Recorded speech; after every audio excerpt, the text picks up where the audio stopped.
আজ আমি বাড়িতেই খুব সহজে ভেজে নেব খাস্তা মুচমুচে আলু ভাজা। এর জন্য আমি দেখো আলুগুলো ঠিক এভাবে কেটে নিয়েছি। এবার আলুটাকে আমি ভালোভাবে ধুয়ে পরিষ্কার করে নেব। এবার আমি কেটে রাখা আলুর মধ্যে লবণ ও হলুদ দিয়ে ভালোভাবে আমি আলুটা একটু মাখিয়ে নেব।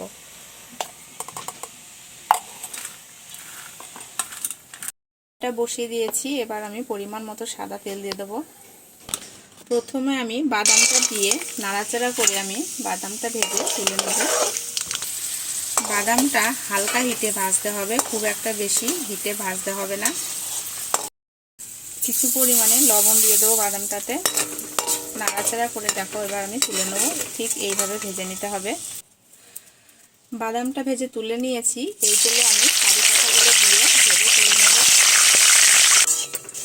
কারি পাতাগুলো ভাজা হয়ে গেছে। এবার আমি কারি পাতাটাও তুলে নেব। আলুগুলো খুব ভালোভাবে জলটা চিপে নিতে হবে।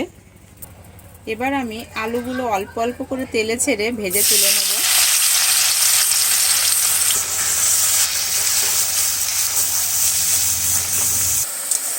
আলুগুলো খুব অল্প হিটে আস্তে আস্তে ভাজতে হবে, তাহলেই খাস্তা হবে। খুব বেশি হিটে ভাজলে পরে আলুগুলো ভাজা কিন্তু খুব একটা ভালো হবে না।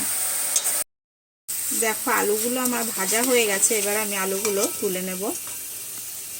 আলু ভাজাগুলো একটা পেপারের উপর তুলে নিতে হবে, যাতে বাকি তেলটা পেপারে শুষে নেয়।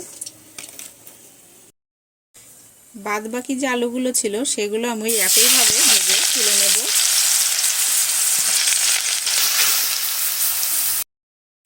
আলু ভাজাগুলো রেডি। এবার এটার মধ্যে আমি বাদাম ভাজা আর কারি পাতা ভাজাগুলো অ্যাড করে দেবো।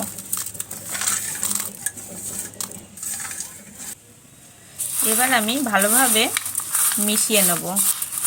তো দেখতেই পারলে আমাদের আজকে মুচমুচে ঝুরঝুরে আলু ভাজাটা রেডি। ভিডিওটি তোমাদের কেমন লাগলো কমেন্ট করে জানিও। ভালো লাগলে লাইক শেয়ার সাবস্ক্রাইব করে এই চ্যানেলটির পাশে থেকো। চলো তোমাদের সঙ্গে আবার কোনো নেক্সট রেসিপিতে দেখা হবে।